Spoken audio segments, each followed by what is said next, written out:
समय आया। एक बार करवा का नाम उस जो पार्वती जी की सहेली थी उसका नाम करवा पड़ गया। करवा पड़कर एक साधारण परिवार में उसका जन्म था। पति के साथ संग में रह रही थी। पति को थोड़ा शरीर में शिथिलता हो गई थी और वो शिथिलता को देखकर पति को लगी प्यास। जब प्यास लगी तो पानी पीने के लिए पति सरोवर के पास गया। जरा ध्यान देना इस कथन पर। पति गया सरोवर के पास में।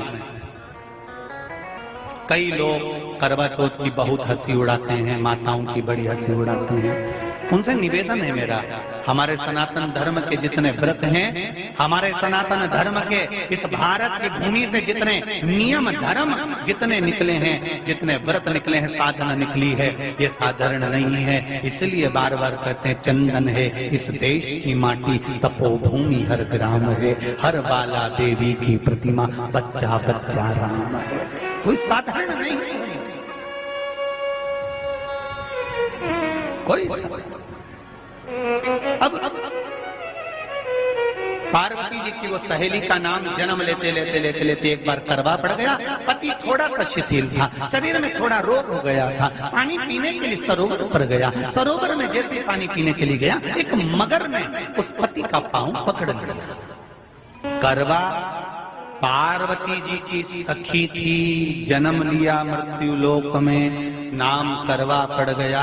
करवा चतुर्थी का व्रत करने से अखंड सौभाग्य हो जाता है। मात्र पार्वती जी की सहेली का व्रत।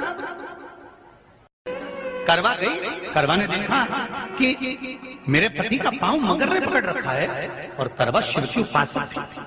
करवा शंकर के उपासक और शंकर भगवान से ज्यादा करवा माता पार्वती जी की उपासक थी, क्योंकि पार्वती जी की सहेली थी।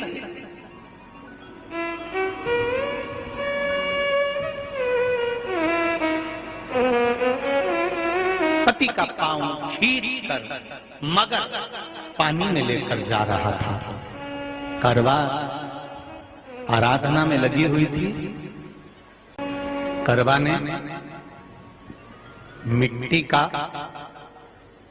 एक गोल भाग ही बनाया था, जिस पे पार्वती जी का जो नीचे का पीठी का होती है उस पे शिवलिंग रखा था। केवल नीचे का भाग का निर्माण ही करा था और करवा के कानों में शब्द पड़ गया। करवा के कानों में शब्द पड़ गया, पति के चीखने की आवाज आई। करवा दौड़ पड़ी। ये तो कैलेंडर में छपा हुआ करवा चौथ का फोटो आने लगा, नहीं तो पहले नियम था दीवार पर बनाई जाती थी और वहां पूजन करी जाती थी।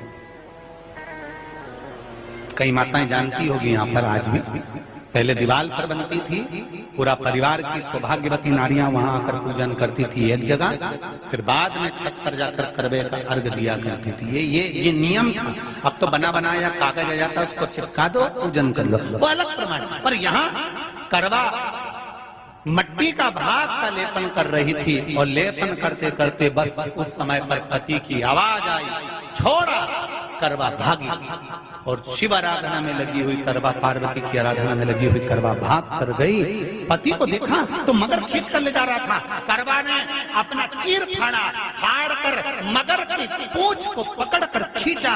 और कितना सात्विकता में बल होगा, जरा विचार करना कि मगर को खींच कर वृक्ष के नीचे ले गई और वृक्ष के नीचे नहीं जा पाई तो वहीं पर घाट के ऊपर घास लगी हुई थी। इसलिए आज भी करवा चौथ के व्रत में आपने देखा होगा कुछ सलाखें, कुछ घास आपको मिल जाती है।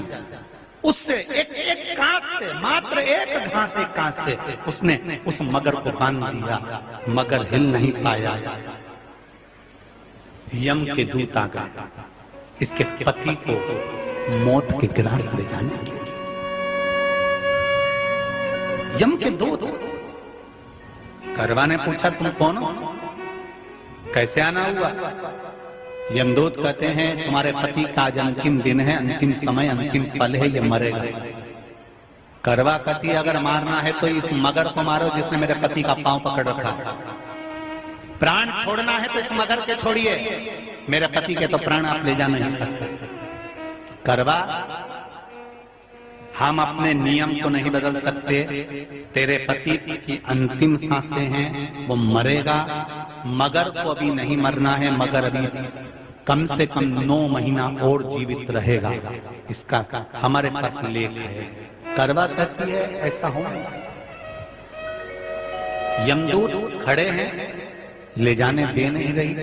क्रोध आ गया करवा को, हाथ में जल उठाया। अगर एक यमदूत भी मेरे पति को उठाकर ले जाता है तो मैं शिव भक्त माता पार्वती जी की भक्त करवा आपको श्राप दे दूंगी। सब दौड़ पड़े, यमराज के पास चले गए। यमराज ने पूछा तुम दौड़ कर आए हो, क्या हुआ? यमराज पूछते हैं, दूत कहते हैं वो करवा अपने पति को नहीं लाने दे रही। यमराज वहां कर खड़ा हो जाता है। करवा को समझाया, करवा तेरे पति के प्राण जा चुके हैं, तेरा पति अब मरने वाला है, अंतिम क्षण इसको ले जाने दे, इसका आज आखिरी दिन है। मगर को ले जा पर मेरे पति को नहीं। मान नहीं पाया। यमराज जब क्रोध पर अड़ गया तब करवा को क्रोध आया और क्रोध में आकर जल लेकर करवा ने श्राप देना चाहा यमराज को। यमराज चरणों में पड़ गया, रेन दे करवा, मैं तुझे वर देता हूँ। आज चतुर्थी का दिन है, तेरे पति को मैं जीवन दान देता हूँ। आज के दिन जो तेरे नाम से व्रत धारण करेगा उसका खंड सौभाग्य स्वयं यमराज करेगा। स्वयं ये वो करवा चौथ का व्रत है। इसलिए करवा चौथ के उद्यापन में लिखा है,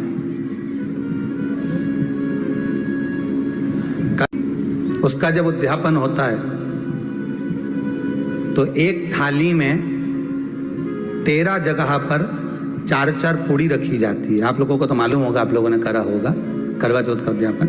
एक थाली में 13 जगह पर पूड़ी और सीरा, सीरा मतलब हलवा रखा जाता है। और रखने के बाद में उसके ऊपर एक पत्तल रखकर उस पर सुहाग का वस्त्र, साड़ी, 5 वस्त्र, सुहाग सामग्री सब उस पर रखी जाती है। और रखने के बाद में हाथ में कंकु, चावल, हल्दी लेकर संकल्प लेकर उस थाली पर से घुमाया जाता है। कामना करी जाती है, हे चौथ माता, हे करवा चौथ, हे चतुर्थी माँ, मेरे जीवन में मैंने आपका व्रत करा है, मेरे इस व्रत को स्वीकार करना, मेरा सौभाग्य का, मेरा मांग का सिंदूर, मेरी भाल की बिंदी, मेरे हाथ का चूड़ा, मेरी पाँव की बिछोड़ी, इसको अमर करना माँ। और जो ये वस्त्र मैं दे रही हूँ, इस वस्त्र को मैं जो प्रदान कर रही हूँ चौथ माता, इसको स्वीकार कर कर मेरी भी चुनड़ी को लाल बनाए रखना। तब उस साड़ी को, उस वस्तु को, उस सामग्री को उठाकर घर की वृद्ध सास को, जो घर में सासू होती है, उसको दिया जाता है। सास नहीं हो तो किसी सौभाग्यवती नारी को दिया जाता है। उसके बाद में आप फिर ब्राह्मणों का भोजन कराओ, बड़े प्रेम से बुलाओ और ब्राह्मण ब्राह्मणी का भोजन कराओ। अब आज के जमाने में जो करवा चौथ का उद्यापन होता है, उसमें जब समाज की माताएं उद्यापन करती है तो केवल स्त्री को भोजन करा देती है, पुरुष को नहीं कराती। पर करवा चौथ के उद्यापन में लिखा है कि ब्राह्मण का भोजन होना चाहिए, उसके साथ सौभाग्यवती नारी आए, उसकी पत्नी। पर अपन ने तो सोचा कि चौथ माता का उद्यापन है तो केवल स्त्री को खिला दो, उद्यापन का पूर्ण फल मिल जाएगा। नहीं, उसका सुख नहीं और देने का भी फल है महाराज। करवा चौथ का उद्यापन करो तो भोजन करने उसको बुलाओ जो अपने घर का हो, उसको उद्यापन में नहीं गिनो। अपने घर के लोगों तो वैसे ही भोजन करेंगे, घर का व्यक्ति तो वैसे ही भोजन करेगा ना। पर अपन ने उन्हीं को गिना, ने हमारी बड़ी जीजी के गिन लो, ने छोटी जीजी गिन लो, ने भांजी के गिन लो, ने उसके गिन लो, ने उसके गिन लो, ने 13-14 ऐसे इकट्ठा कर लिया, ने साहब ये अपने इकट्ठे हो गए, ये तो अपने हो गए। ये तो तुम उद्यापन करोगे तो घर में इनको तो जिमाना ही पड़ेगा क्योंकि तुम्हारे रिश्तेदार हैं। दूसरे को जिमा कर जब हम दान देते हैं, दान उसको लगता है जो दूसरे को दिया गया। कई लोग कहते हैं हमने बहन बेटी के दे दिया, तो बहन बेटी क्या दान लेती है? किस पुराण में लिखा है कि बहन बेटी दान लेती है? हमको वो भी बताना कि बहन बेटी दान लेती है, क्योंकि बेटी तो खुद कन्यादान में जाती है।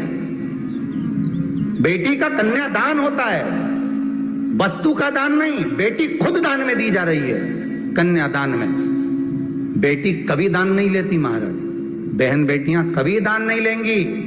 और बहन बेटियों को कह भी देना चाहिए, अगर भाभियों ने बोले कि हमने जीजी को दान है, दान मान नहीं ले रहे हैं, देना हो तो ठाट से हमारा हक दे रही हो। हम साल भर में आते हैं तो राखी पे साड़ी दे रही हो, ये हमारा हक है क्योंकि हमारे मकान में रह रही हो,